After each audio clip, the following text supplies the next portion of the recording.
If you like the video, make sure to like, subscribe, and comment. For more videos like this, what is the scariest paranormal experience you have had or heard from someone you believe wouldn't lie? My dad once told me a story about one of his cousins. The cousin used to live with his family, wife and daughter, in an apartment building.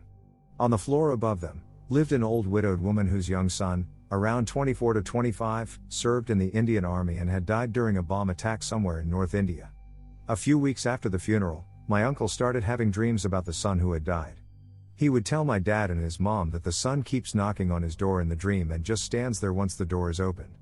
He had the same dream for 2 weeks straight until one night before dinner, he opened his front door to go down to the lobby and saw the son standing in front of him. He quickly shut the door, freaked out for a few minutes behind the door and opened it again to find the son still standing there. I'm not sure what happened right after, but my uncle then started seeing the son inside his apartment. And then it just stopped. He didn't see the son anymore. Maybe it actually happened, or it was the psychological aftermath of overthinking about a death. It creeped me out regardless. My nephew lives with me in an old farmhouse built in the 1840s. When he was about 4, maybe 5, he told me that there was a little boy named Charlie who lived in our house. He said Charlie had never heard of video games and that Charlie's dad left him home all by himself. This was around the same time that he had an imaginary friend named Mr. Cat, who was an anthropomorphic cat, so I wrote it off. A couple weeks later, I was shaving with the bathroom door open and thought I could see my nephew kind of looking in at me out of the corner of my eye. I stepped my head around and could see him from behind messing with an old china cabinet we keep important stuff in, and just as I walked into the room I could see my nephew sitting in the living room watching TV. He couldn't have crossed that much distance that fast or silently. I asked him about it and he said, "Oh yeah, that was Charlie. He says there's a really super book in there from when you were a little boy. And at the bottom of a stack of old documents and stuff in the china cabinet is a book I got as a gift when I was a kid. I didn't even know it was there. It was under 2 boxes of documents and couldn't been seen until the boxes were lifted out." The little boy didn't look like you think of ghosts. He wasn't transparent, he didn't float, he didn't look spooky. He just looked like a kid. Now I'm convinced that people see ghosts, or whatever they are, every day and don't realize it because they look just as real as we do. I'm late, but God, I hope someone reads this. It's not very scary, just odd and coincidental, I suppose. In 1996 I was 9 years old. I went to sleep at a new friend's house with a couple of other friends for a birthday party. We were 4 boys all around the same age, and after pizza and video games we decided to go to bed. I remember rock/paper/scissors for some reason decided that I got my friend's bed that night, and the rest had to sleep on the floor. The next morning when we woke up I had pissed the bed. I had never done that in my entire life and haven't since. I got up and stealthily put sheets and blankets in the washing machine. I changed my clothes and was scrubbing the mattress with some cleaner when everyone woke up. I explained I spilled a huge glass of soda and no one cared. That afternoon we decided to go for a long walk out behind my friend's house. 10 feet from the door of his house is a line of trees and at the time was fairly thick. We wandered for about an hour until we came into a clearing. There were old picnic tables, an in-ground pool filled with 10 to 15 broken open car batteries and propane tanks. There were at least 7 rusted out cars surrounding a white trailer. One of our buddies had the bright idea to try to get into one of the cars. At that moment a man exited the trailer shouting and fired a round from a shotgun into the sky. Our hour-long walk was somehow a 60 seconds terrified run straight back to the house. We went inside and decided not to tell anyone what we found. 10 years later I'm 19 and living in a new house with my parents. My father and I were both home one day, the week we moved in. The cable and internet had not been set up yet, so I was reading in my room and my father was in the living room watching a DVD. There was a loud bang and my house shook like a truck had driven into it. I ran out of my room and yelled to my father to see if he was okay. He was fine and asked the same of me. We shrugged it off and I was about to walk away when I noticed my father staring up at the chandelier in our foyer. It was swinging back and forth. That night I was hanging out with a friend who lived down the street from me. He lived at 28 Pine Street and I live at 48. We got dropped off at the entrance to a large cranberry bog right next to my house and smoked a little next to the gate. I was in the middle of telling him the story of what happened that day, when we both heard this unbelievably loud trumpet blast from the woods. We said good night and both ran home. Over the next few nights I kept hearing this massive baritone trumpet blast almost in a sequence and far off in the distance, in the woods behind my house. I got a few friends together and we set off behind my house one night to find the source of this sound. I live in New England and this particular patch of woods was ridiculously thick and had absolutely no trails or remnants. We reached the highway and could hear the sound louder than ever. This same highway crosses my street on 2 bridges. We noted this so on our way back we could follow the highway to the road, and skip the damn woods. As soon as we crossed the highway, the sound appeared to come from behind us. While my friends pondered over this more a minute I was in complete shock. In the light of the moon I realized I was standing in the campground area from behind my old friend's house. I didn't realize until then that my tiny street ran almost parallel with the main road and was separated by a decent width of woods and the highway. I didn't tell anyone until long after our search from the sound ended. Where that old campground used to be, there are 3 facilities. One is a FedEx distribution center, a stone cutting factory, and another factory that cuts molds for framing. I took a job at the FedEx just so I could try to find this sound. I would hang out way after my shift outside to listen for it but could not hear it. You have to be on the side of the highway where my house is to hear the dying space whale as we call it now. At least 20 people I've told about the sound can hear it at my house. I work at a store 2 miles down the street and used to ask kids and some trusted adults if they can hear it, but no one else can. I guess it's time to let this one out. I'm a proud man. Far too proud to admit that ghosts exist or would scare me, but for a couple months I was haunted. It started when I got my Ouija board and I never read the rules. My friends were too chicken shit so I did it alone. I talked to 2 people that day by myself. One was a little boy named Tim who was disowned by his parents and died in the forest. The other presence was much darker and for 2 questions I asked, IT would reply death which was not a valid answer. I got angry with the second one and yelled at IT to prove its malicious nature to me. Nothing happened. I packed the board away, feeling as if maybe it was me the whole time which is the common notion for disbelievers. But then the next 2 months happened. Between 3 to 4 a.m., I consistently woke up with terror sweats and felt as if I was being watched. About 50 days in, I awoke to the most horrid screaming and a thud so loud I thought someone was breaking in.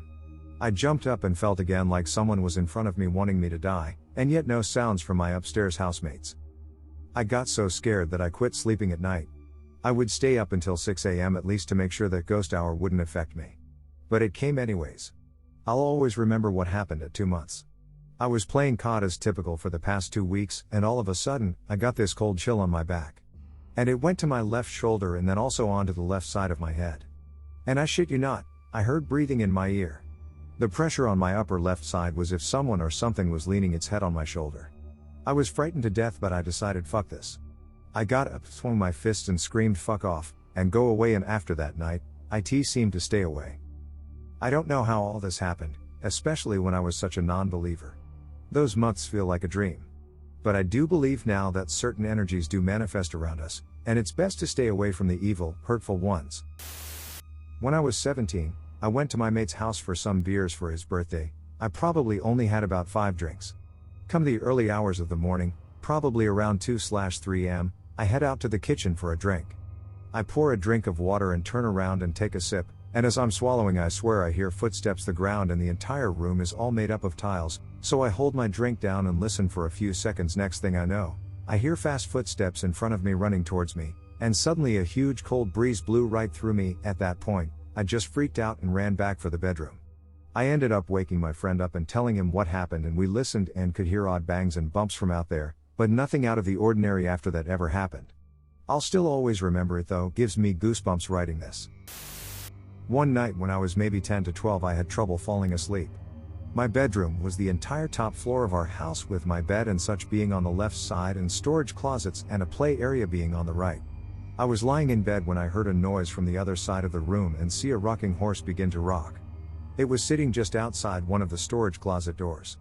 It proceeded to rock its way halfway across the room and stopped dead under the ceiling light. At this point I was freaking out and just buried my head under blankets and never peeked out again until morning.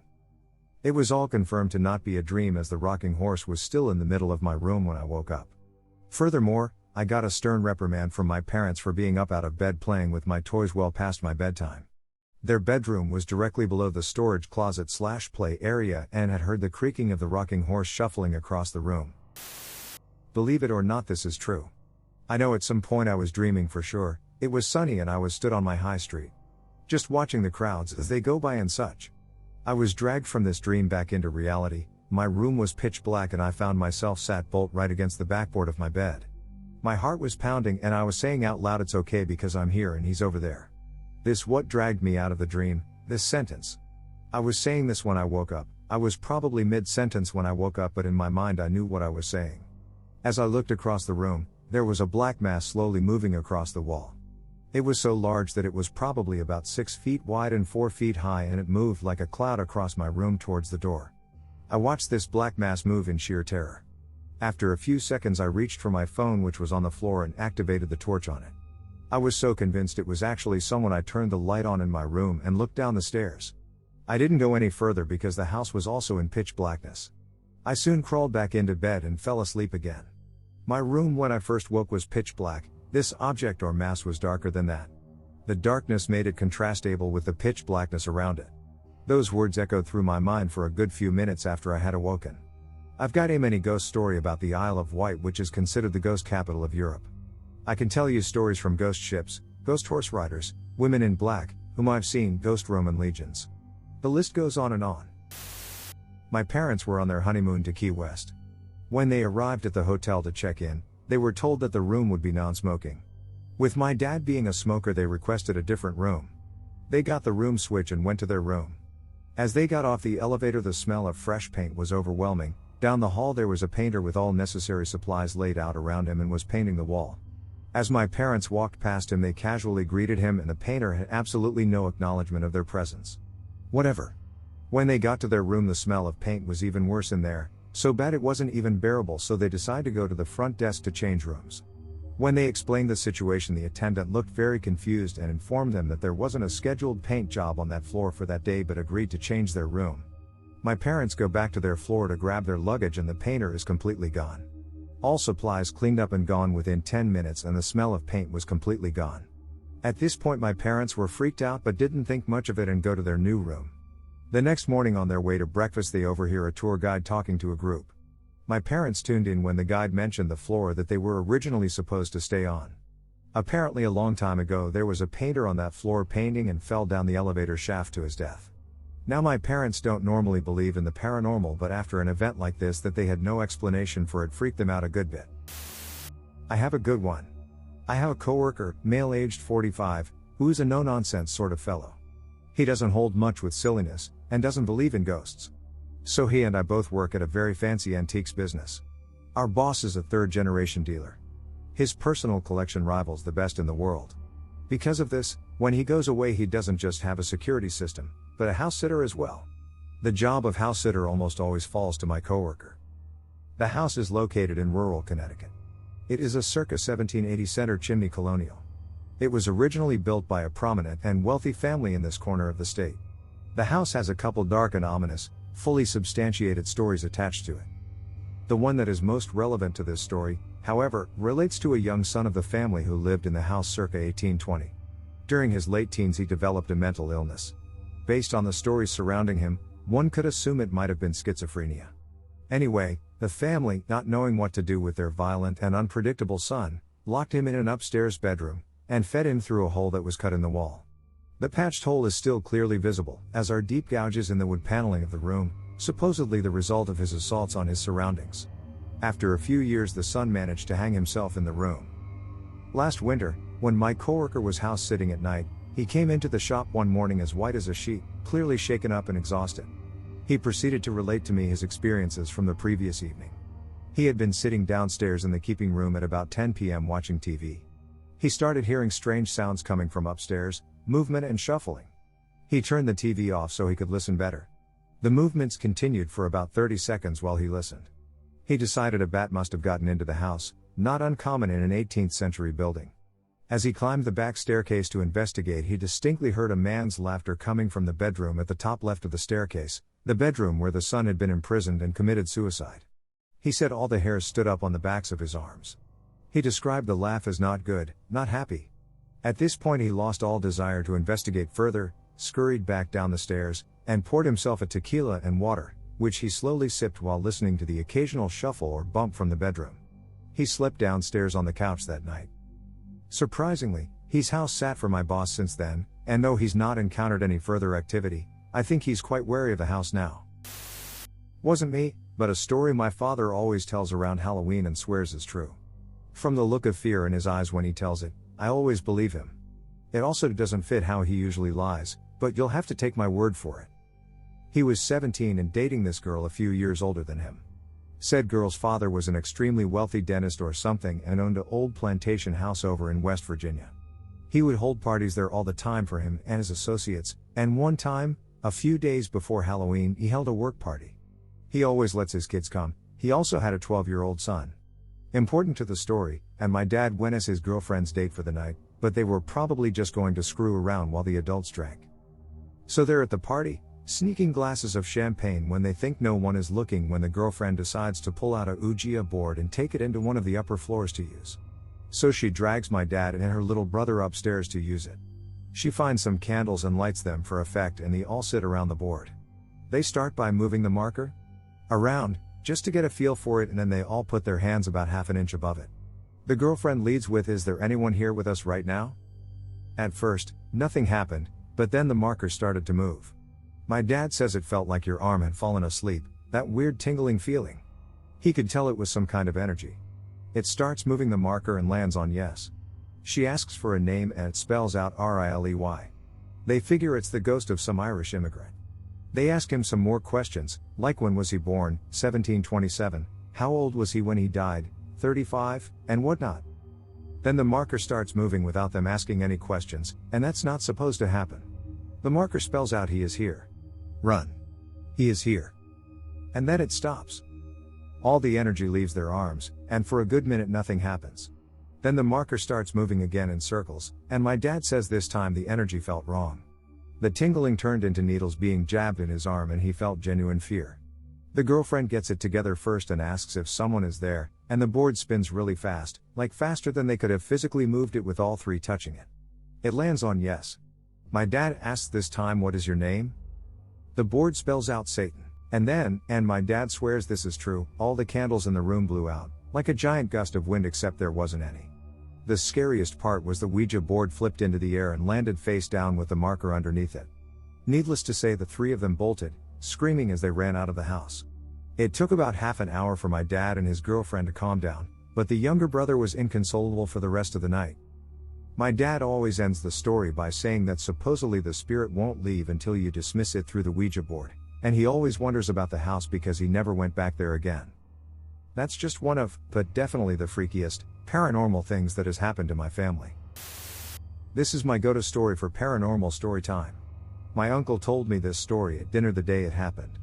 I hung on to every word because I have never heard a first-hand ghost story, let alone from a close family member. He was working as a building manager for a soon-to-be-open Hispanic theater in the old Tivoli Theater in the Columbia Heights neighborhood in Washington, D.C. I was familiar with the building because I had spent a few Saturdays moving building materials up the 2 flights of stairs to what was considered the first floor, even though it was 2 floors up.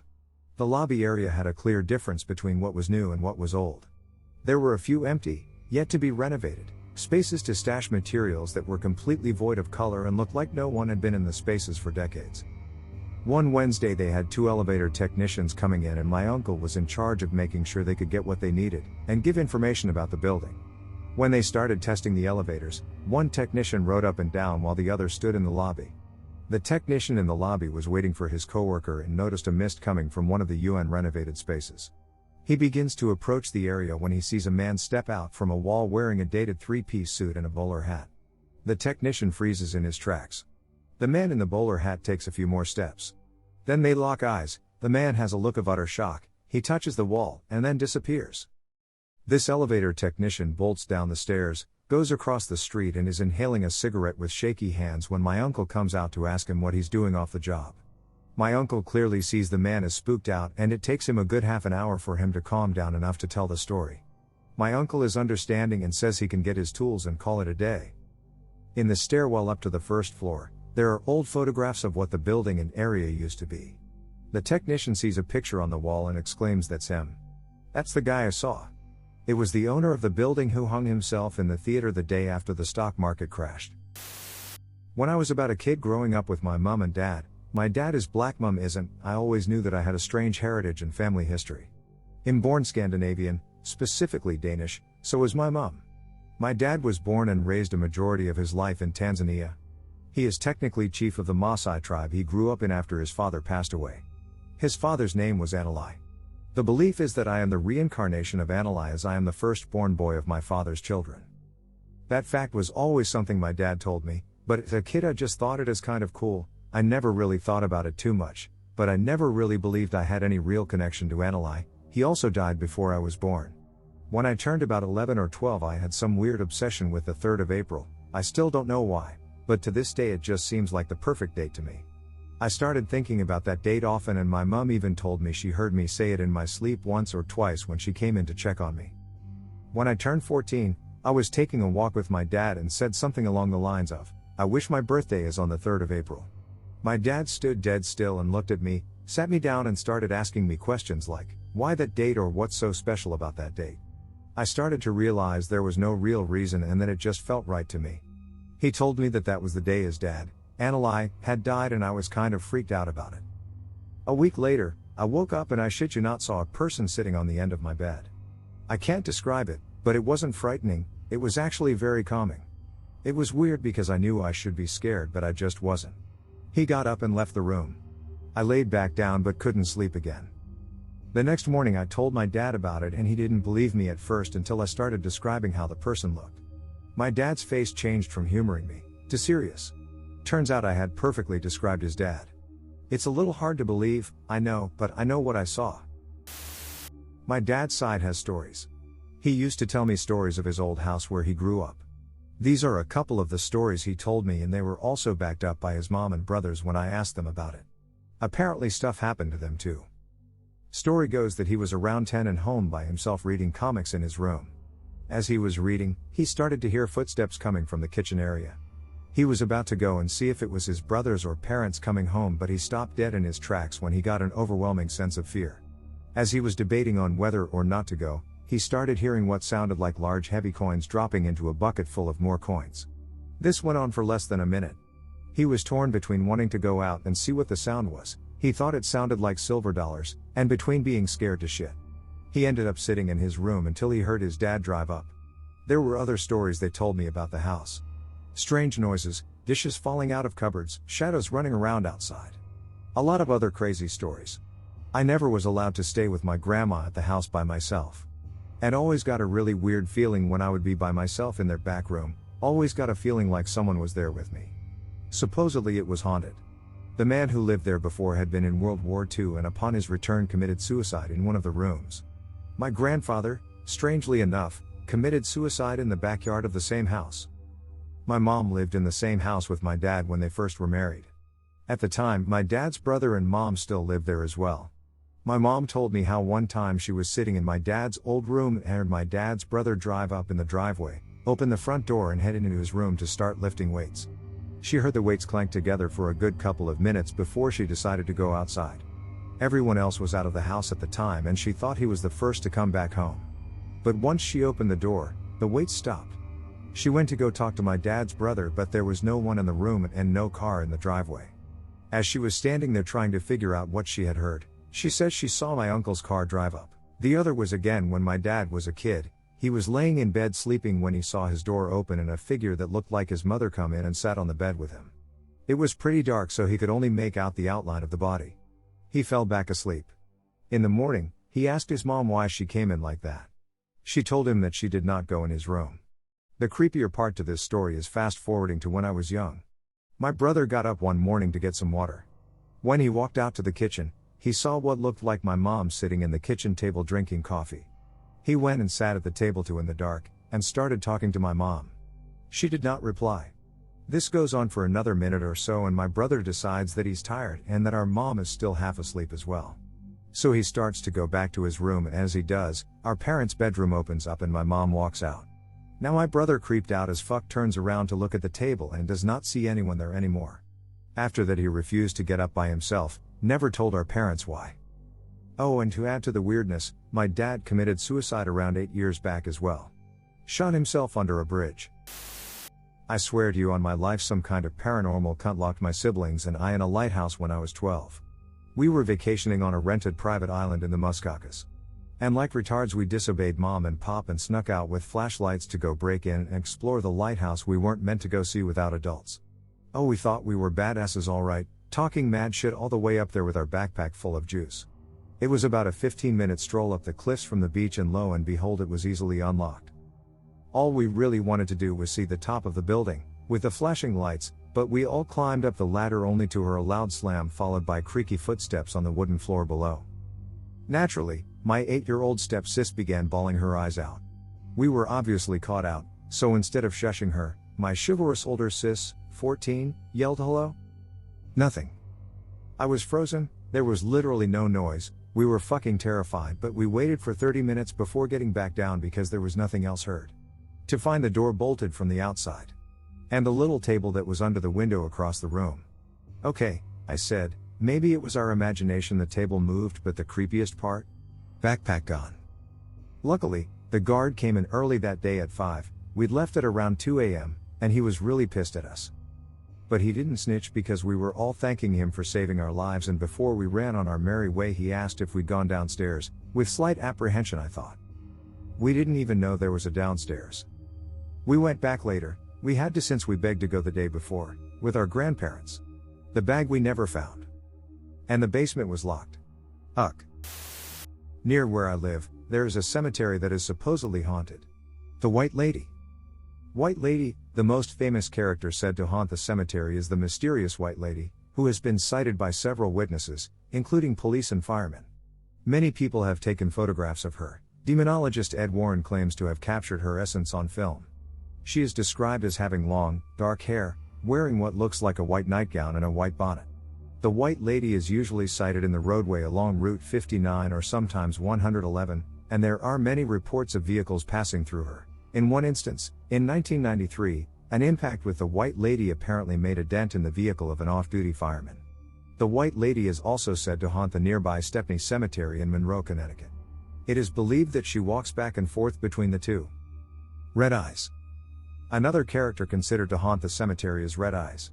A person walking by the cemetery at night claims to have seen a pair of red eyes peering at him from the brush. As he turned and ran, he heard footsteps following him.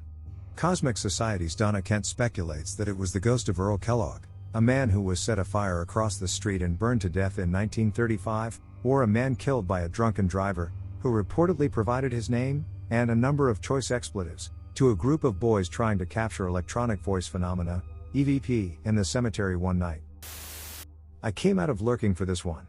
Back in college, I lived in a giant, 10-bedroom house in college for a year. While living there, many of my roommates experienced unexplainable, ghost-like events. Repeatedly. The most I ever experienced was the sound of someone clearly walking in the attic late at night, more than once. Except no one lived up there. There was no finished floor, only beams, and the only way to get up there was via a noisy, pull-down staircase that no one ever used. On Easter weekend, my girlfriend and I stopped there to pick something up before spending the night at her place. We went in and no one was home as everyone already left for the holiday weekend. Having no one there, when the place was always crawling with people, was creepy enough. While we were upstairs, we heard a very loud crash. It sounded like someone threw our full recycling bin through a window. Then we heard the front door swing open and slam shut. We were so freaked we stayed upstairs and called the police. Of course, they found nothing. I tried getting into some of my roommates' rooms to check things out, but some of their doors were locked. I came back on Sunday, after Easter dinner. Some of my roommates were already back and were talking about what happened. I asked what they were talking about. My one roommate, one of those with a locked door, had a fireplace in his room with a mirror above it. When he came back and opened his door, he found the mirror broken and lying several feet from the mantel. The kicker is the broken pieces were reassembled on the floor in the mirror's original rectangular shape, all face up, except for one stray piece. I tried to think it through. Maybe the mirror came unglued from the wall, fell and shattered. But it fell on a carpeted floor, was too perfectly put back together, from what I heard, and was too far away from the mantel for that to make sense. That is but one freaky story from that place, and it is the only place I've ever experienced such stuff. Sorry for how long this is. I have changed some of the details in this story because people who would be directly affected are still around and I don't want to bring them any more pain. I grew up believing in nothing more than I could see or touch. I thought supernatural stuff was no different from magic or fairy tales. And that anyone who believed in that was too gullible to be taken seriously by anyone. Then, several years back, I got a job working security in an ancient shithole bar. It was located in an older part of town and tended to attract kind of a scuzzy clientele. I was working 2 jobs to make ends meet and took the security gig because I thought it would be cool to work as a bouncer. Turns out, it wasn't. Basically, my job consisted of protecting the wait staff and entertainers and escorting rowdy patrons off the premises. Mostly it was just me standing by the door, greeting customers, and trying my best to keep my eyes open until 3 in the morning when I could go home. I worked there for almost 2 years and got on pretty well with the bartenders and most of the regulars. At closing time I would secure the doors, check to make sure all the customers had gone, and then hang around while the bartender closed out the drawer and locked the take in the office safe. The offices were located upstairs in what used to be an apartment, but, from what I could tell, it hadn't been lived in for close to 50 years. Several times while finishing the closeout we would hear footsteps or bangs coming from downstairs. I would always check it out but never saw anything or anyone forgotten in the bar that could have made the noises. Amy was the bartender who usually worked the nights that I was there, and it got to where she wouldn't go anywhere in the building by herself. The wooden stairwell up to the second floor had a landing with a quarter turn halfway up so you couldn't see the top step from the bottom. One evening we had started up the stairs, and a kind of shapeless shadow slid across the wall on the landing as if someone had walked in front of the light at the top of the steps. Amy immediately turned and crashed into me, pushing me back out into the bar. She was making a panicked squeak noise in the back of her throat and shaking her head, totally freaked out. I tried to laugh it off, but I had seen it too and it had really unnerved me. It was like all the small things that we had seen and heard or been told that other people had seen over the months suddenly all came crashing together. After that she refused to go up to the office after dark, and she would just leave the cash and receipts in the kitchen for the owner to collect in the morning. I learned from the owner that there was a long history of strange things happening. She had owned the bar for 6 years at the time and she herself never liked to go up into the office at night. She told me how things would get changed around and moved, both in the office and in the bar itself. Several past employees had heard footsteps in the empty bar at night and she had gone through several staff members who flatly refused to continue working there. It is strange to say now, but over the months these things just kind of became a side effect of the job for me. Since it didn't seem to have any direct effect on me, I continued working there and tried my best not to think about it too much. That's where I was one night in early fall when the reality that I had, for so long, chosen to believe came to a crashing end. I was by the door, a rather formidable solid wood thing with a vertical window about a foot wide that ran floor to ceiling beside it. I could see out and I would usually hold open the door for people when I would see them walking up. That night there were only a couple of people still hanging around. It was close to midnight and I was, once again, struggling to stay awake, leaning against the wall in my corner. It had rained earlier, the droplets still stood out on the 2 cars parked in front. From the window I could see the intersection at the corner that the bar stood on. The 4-way traffic light defaulted to offering green to the, usually busier, north to south road that ran along the building's western-facing back entrance. The man who got up from the bar had been there since before I came on shift. He wasn't a regular, but I remember his face perfectly, even today. He paid his tab, picked up his cowboy hat and walked toward the exit. He was about my age and his white cowboy hat had a brown belt around it with a gold pin holding it in the front. His eyes were gray and happy. Happy eyes seems like a strange thing to remember, but he really seemed like someone who would be fun to sit down and have a conversation with. I nodded to him as he walked out. I didn't say anything that I remember. I was probably already thinking about being home and getting up early for my other job the next day. Over the coming weeks and months I wondered, could I have known what my silence was condemning him to? Would I have done something different? A simple have a good one could have made all the difference in the life that was racing toward its close. The sound was like a sack of potatoes hitting the ground. I don't remember if the momentary tire screech came just before or just after, but the impact instantly jolted me alert. It was a surreal feeling as I pushed past the door and stepped out onto the damp sidewalk. I didn't immediately realize what had happened. I could see the tail lights of the white pickup truck cutting left against the red traffic signal through the intersection and thought that he must have hit one of the parked cars. Then I saw the white cowboy hat. It was propped up on its brim and lying in the middle of the intersection several feet from the man. I yelled for Amy to call 911, saying that someone had been hit, and I jogged over to where he was sprawled on his back. His face had several small cuts and it looked like his nose may have been broken, although there was no blood coming from it. When I got to him he was trying to sit up and was making a wheezing mumbling sound as though he'd had the wind knocked out of him.